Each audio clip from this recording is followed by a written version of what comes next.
संगत जी, प्यार से कहना धन निरंकार जी। आज यहाँ दुर्गापुर में ये सत्संग रूप और पिछले ही दिनों में यहाँ ये जो NYS का रूप, जहाँ ये युवा वर्ग और साथ ही वो भाव यही के भक्ति के लिए ही ये कोई भी अगर सत्संग है, कोई सिंपोजियम है, तो भक्ति को और एक प्रबल करने के लिए है, एक प्रायोरिटी बनाने के लिए, एक स्ट्रॉन्ग बनाने के लिए। और वही भाव यही कि एक भक्ति के लिए आयु कोई भी हो, भक्त की अवस्था तो उसी समय से होती है जब इस सच्चाई के दर्शन हो जाएं, वो चाहे बाल अवस्था हो, युवा अवस्था या बुजुर्गी। जिस समय ये परमात्मा, ये निराकार के दर्शन अंग-संग हो जाते हैं इस ब्रह्म ज्ञान द्वारा, वहीं से एक भक्ति की अवस्था शुरू हो जाती है। एक भाव वही जो इधर भी एक इतिहास खोल के देख लें अगर, तो रामकृष्ण परमहंस जी, विवेकानंद जी को दात यही दे रहे हैं कि कैसे अपने जीवन को संवारा जाए, कैसे एक मुख अपना उज्जवल कर ले, ये रोशनी एक सच्चाई की हर समय के साथ लेकर, फिर वो जागरूकता, ये राइज एंड अवेक वाली बात आती है कि कैसे हम एक हर समय जागे रहें, अलर्ट रहें, चेतन रहें, हर समय में बीइंग इन द मोमेंट, उस पल में जिए, ना एक अतीत की बात, ना भविष्य की, फिर कोई बात नहीं सताती, कोई एक परेशानी नहीं बन के आती, क्योंकि हर पल में जो जीता है वही एक हर श्वास का वाकई ही सदुपयोग कर रहा है, हर सांस में इस परमात्मा को याद कर रहा है, एहसास कर रहा है। कैसे फिर ये हर पल में जहाँ चुनाव अक्सर आ जाते हैं, कैसी भी स्थिति हो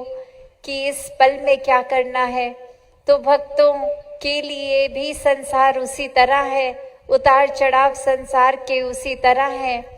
फिर भक्त ही हमेशा कैसे सही चुनाव कर लेते हैं हर पल में, वो बहुत ही सरल और स्पष्ट एक उत्तर उसका कि हर पल में भक्तों के मन में परमात्मा है, ये एहसास है आत्म मंथन करके कि किस पल में किस तरह का व्यवहार अगर होना है, तो वो बहुत ही एक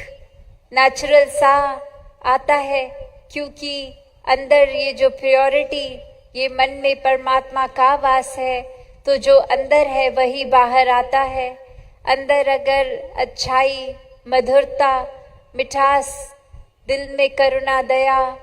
ये भाव है, एक दैवीय गुण, ह्यूमन वैल्यूज है, तो फिर तो वाकई ही उसी तरह जीवन खुद भी जिएंगे सोच को बनाकर,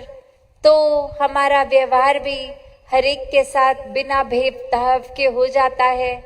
कोई फिर एक बंदिश नहीं रहती कि हम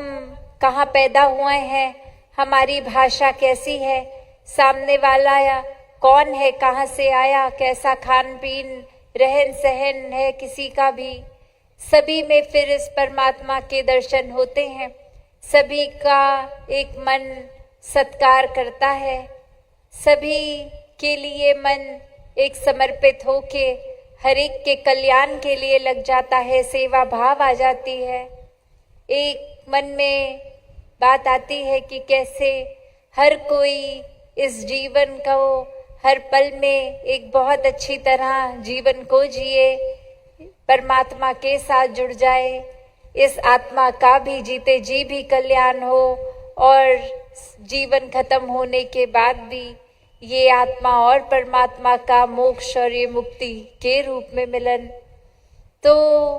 भक्तों ने यही सिखाया कि हर पल अपना जीते जी कोई भी हम काम कर रहे हैं वो काम तब तक ही है जब तक वो कार्य की तरह सोच रखी है या मन में एक अहंकार या खुद को कर्ता मान रहे हैं तो वो कर्म रूप हो रहा है। पर जिस पल में एक मन को परमात्मा के प्रति समर्पित कर दिया, ये भाव ले आए कि ये परमात्मा ने जीवन बख्शा है, जीवन दिया है तो ही कुछ कर रहे हैं, कुछ धन दौलत भी अगर है तो परमात्मा की कृपा से है, फिर उसका भी सदुपयोग ही होगा। परमात्मा ने अगर परिवार दिया है तो वो जिम्मेवारी भी परिवार के प्रति एक निभाते चलते हैं कि कैसे हम परिवार का भी पालन पोषण करें, कामकाज भी करें, समाज पे बोझ ना बने। एक भक्त हमेशा भक्ति घर परिवार समाज में रह के ही करे, एक कर्तव्यों को अपनी रिस्पॉन्सिबिलिटीज को परे करके अकेले उस रूप में ना चले जाएं। तो ये एक जो रिश्ते हैं ये भी अगर जीवन लिया है तो है संसार में दोस्तों के, परिवार के, एक समाज के, तो उनको भी त्यागना नहीं है। इस संसार में रह के भी संसार से अलग जीवन भक्तों का रहा है कि कुछ भी करते हुए वो इंसानियत को एक मन में बसाया। जिन्होंने परमात्मा को, उन्होंने फिर संसार में रह के संसार से फिर भी अलग जीवन बिताया। एक मोह माया मटीरियलिस्टिक दुनिया को मन पे इतना हावी नहीं होने दिया कि एक परमात्मा को ही भूल गए। संसार में ही रहते हुए संसार के हर पल में फिर भी परमात्मा को भक्तों ने हमेशा एक प्रायोरिटी बनाकर ही देखा। फिर अपने जीवन में वो चाहे दुख की घड़ी हो या खुशी का अवसर हो, एक परमात्मा के एहसास में ही वो पलों को काटा गया। और यही भक्तों ने माना कि हम अगर कुछ भी पल में हैं तो ये परमात्मा का ही दिया पल है। वो अवस्था, वो सिचुएशन, वो एक जो भी जीवन का वो हम जी रहे हैं हिस्सा, तो परमात्मा की दी चीज सब पूर्ण है। एक हमारे मुताबिक अगर दुख है भी तो भी एक हमारी सोच छोटी है जो किसी चीज को समझ रही है कि ये दुख का कारण बन रहा है। पर परमात्मा ने तो एक सुख ही बख्शा है, क्योंकि हमसे ज्यादा तो इस निराकार दातार को ही पता है कि किसमें हमारी बेहतरी है, क्या ही अच्छा है। तो एक भक्त का जीवन तो इस तरह ही सहज रूप में होता है, जैसे एक नदी बह रही हो और कोई एक पत्ता उसमें गिरता है तो बहुत ही आराम से वो लहर होने के बावजूद भी थोड़ा उछाल अगर है भी पत्थरों से, जहाँ एक छलकती है वो पानी की धारा, तो भी वो बहुत ही आराम से एक बह जाता है उस भाप के साथ ही पानी के। और वहीं अगर एक भारी पत्थर को नदी में डालेंगे तो वो बहेगा नहीं, वो वहीं नीचे को गिर जाता है, एक अपनी जगह पे आ जाता है, वो पानी के साथ फिर बहता नहीं चला जाता। उसी प्रकार अगर हम एक भार बना लेते हैं, एक इल्यूजन्स का, भ्रम भूलेखों का, तो वो वजन कहाँ पानी के ऊपर तैरेगा। भक्तों ने तो हमेशा हर स्थिति में खुद को एक फ्लेक्सिबल बनाने का संदेश दिया कि अड़ना नहीं है, बहते जाना है, एक सोच को संकीर्ण नहीं करना, एक सोच को सीमित नहीं करना, दिल को भी विशाल बनाना है। इस तरह से हर स्थिति में एक क्या अच्छाई है वो ढूंढकर उस अच्छाई को पकड़ना है। वरना तो एक पल भी अगर हम दृष्टि डालें कि बुराई छांटेंगे तो कुछ भी पूरे दिन में हमें अच्छा नहीं दिखेगा।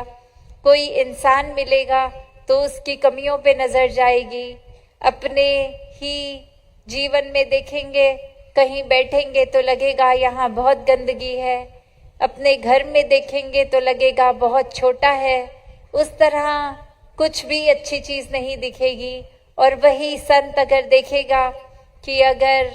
हम कहीं बैठे हैं, गंदगी है, तो वो गंदगी को साफ करने का खुद ही एक कि बिना किसी के बोले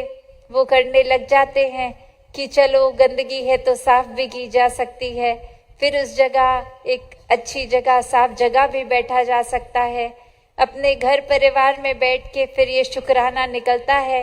कि परिवार के सदस्य तो जीवन में हैं, जिनका एक देखभाल की जा सकती है, जिनकी सेवा की जा सकती है। और वहीं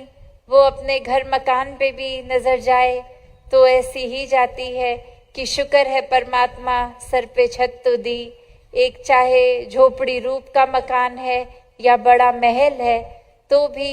एक उसके अंदर रहने तो गुजरान मात्र ही है। जीवन तो हर एक का जो आए हैं खत्म होना ही है। किस तरह जीवन को जीना है, ये भक्तों ने अपने जीवन को खुद जी के दिखाया। एक उस तरह ही कि सिर्फ बोल ना रह जाएं, कर्मों में अपने जीवन में वो डालकर भक्तों ने जैसा जीवन जिया, वही आज सत्संग रूप, सेवा रूप, एक सिमरन रूप कि ये दातार इस निराकार से मन और जुड़े,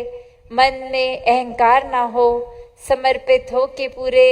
एक मानवता के प्रति योगदान रहे। पूरे संसार की बिना भेदभाव ये सेवा की जाए